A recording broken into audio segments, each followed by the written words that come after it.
WNBA All-Star Weekend was back in Vegas for the third time, and I was on hand for all of the festivities. It was a tremendous atmosphere at the Footprint Center last night with over 7,000 fans in attendance as the team recognized groups and individuals who have positively impacted the Black community. And the Phoenix Zoo does a great job of keeping all of its animals cool, just like my good buddy Archie here. Right, Archie? Looks pretty cool to me. The Indoor Football League playoffs are just around the corner, and the Arizona Rattlers clinched home field advantage this past weekend at the Footprint Center. But the win wasn't the biggest must-see from the game. It was the fight between the opposing players from Massachusetts and the fans. That's right, Andrew. Next year, the men's NCAA Final Four will take place at State Farm Stadium in April. But there could be some more big-time basketball news in the Valley very soon. While other states experience tornadoes, hurricanes, and earthquakes, Arizona has heat.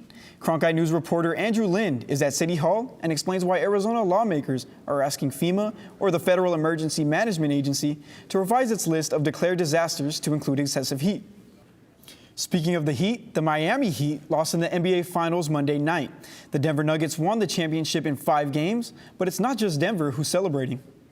But despite all of the difficulties that coaches here at Red Mountain have to face, they still come back each and every year because of the love for the players and the love for the game.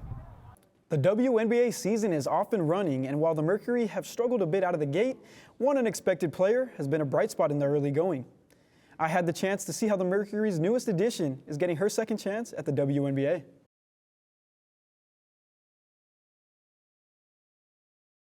Number 1 starts with the draft tonight. They have the 52nd pick as of right now. It could be the 57th, depending on if the trade with the Wizards for Bradley Beal goes through. They get the least favorable of those picks. 5-pick difference in the late rounds, not going to make too much of a difference. But 3 players I think that they should go after are experienced big men. The first one, Adama Sanogo from UConn. Great center, played 4 years at UConn. Big guy, physically ready for the NBA, can rebound, can defend, and he's a great interior presence, which is what they're going to need if they let go of DeAndre Ayton. They've stressed it. Vanessa Nygaard stressed it all year long. Turnovers, turnovers, turnovers. We're not rebounding. We're not playing hard enough on defense. And that's all effort things. I mean, turnovers, maybe not so much, but the defense and the rebounding is all effort. And if you're not hustling and if you don't want to win, I mean, it's tough with a lot of players coming in and out of the rotation and hardship contract after hardship contract. Players playing for 1 game at a time on the team. So it's tough to gain that continuity and get accustomed to playing with each other and knowing each other's tendencies so you can, all right, I'm going to go box out. I know this person's going to be in this spot. Like, that all matters when you're playing defense and when you're rebounding. To our third player, my favorite, Scoot Henderson. Yeah, picked third. I thought he should have been picked second.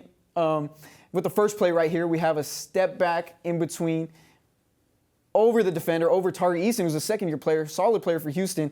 Yeah, that's just too easy. I mean, look, they got guys reaching. He's just shooting over guys. This guy is NBA ready physically and mentally. I feel like he trains with Steph Curry. Come on, man. He's going to be a great player.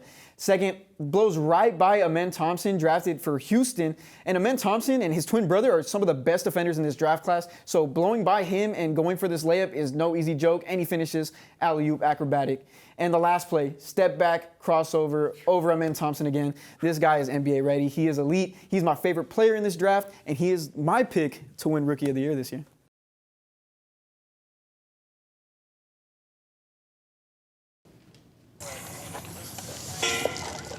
When it's 110 degrees and you have thick skin, how do you stay cool? Trudy the Rhino gets a morning shower in fresh fruits and vegetables. It's hot in Phoenix. The zoo knows that it's hot. We plan for it all year long. Planning is one thing, but with all of the different animals comes different ways to keep them cool. Otters have their pool, coupled with a fishy ice treat. Cheetahs and tigers are fed bloodsickles, which are usually frozen horse blood, and they also have a pool to swim in. And for birds, they're showered down, starting with their natural cooling system, their feet.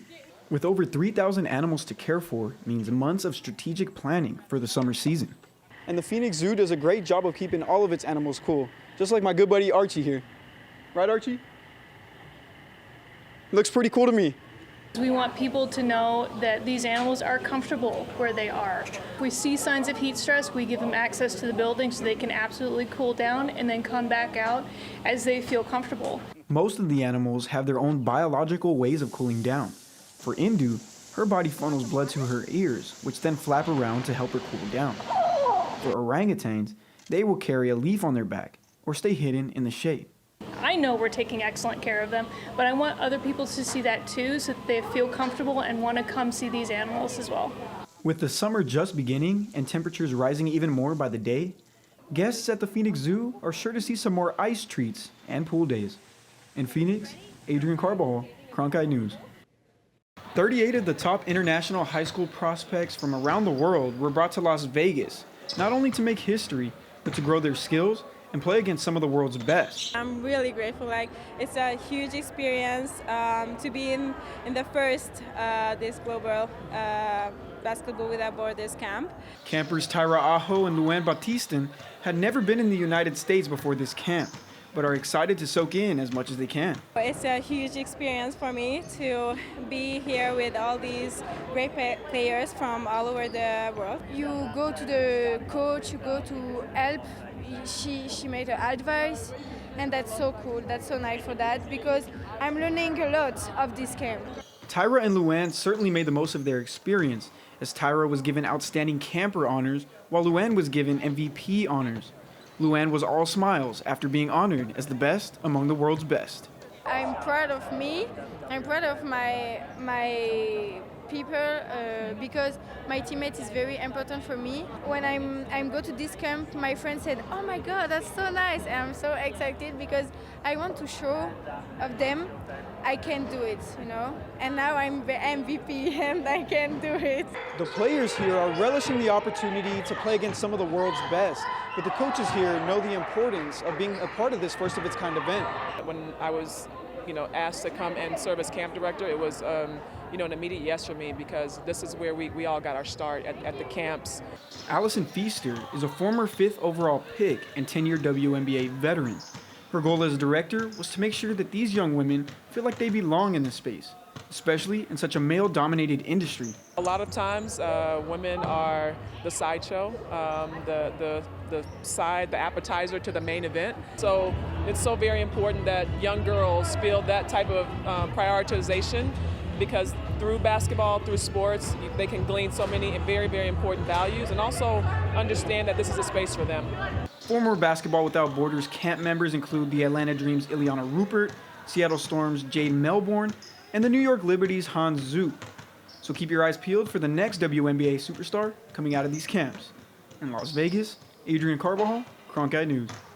Dual language programs are a form of bilingual education in which students are taught literacy and content in 2 languages.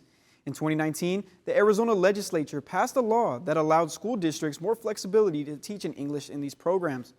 But Arizona Superintendent of Public Instruction Tom Horn says some of these programs are against Proposition 203, which was passed by voters more than 20 years ago, that requires English language only instruction. Dozens of people gathered today at the Arizona State Capitol complex in support of dual language programs for K-8 students. Recent opposition from Arizona Superintendent Horn has parents, teachers, and former dual language participants urging lawmakers to continue to support these programs and their students. We cannot continue to allow legislators and lawmakers in Arizona to push us backwards. These are students we're talking about. We're talking about children. All of these kids who are here today, these are the future of Arizona and our country, and we must support them regardless of what languages they speak. I was an ELL student, right? So I know what it feels to revert to outdated teaching methods. Like, I was being segregated 4 hours a day, not in any contact with any of my peers, and missing core content, right? We need to make sure that we're providing all the necessary resources, right, to be able to learn and master the English language without really missing the core content. In a statement, Superintendent Horn said that Proposition 203 specified that classes for English language learners must be taught in English. He goes on to say that dual language programs are an obvious violation of this initiative. Dual language program supporters delivered a petition with more than 2,800 signatures to Tom Horn's office today. The group is also calling for the State Board of Education to take up the issue in their next meeting. In the newsroom, Adrian Carbajal, Cronkite News. I love you, Brittany. Fans from all around the country flocked to Vegas this past weekend to watch the WNBA's best put on a show. David Graves and Bertha Mosley came all the way from Georgia just to watch their favorite player, Brittany Griner, make her return to one of the sport's biggest events. We support Brittany Griner because she's been through a terrible ordeal. We're glad she's back home. The excitement, the stars, you know, Brittany here.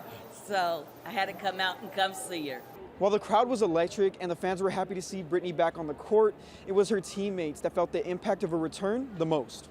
I mean, I think looking back to last year, especially at the All-Star and really throughout the entire season, it was like, you know, there's a void in the WNBA, and there's something that's missing, and that was BG. It's incredible to have her here, obviously to have her sitting next to me, to have her on my team. That was like my number one.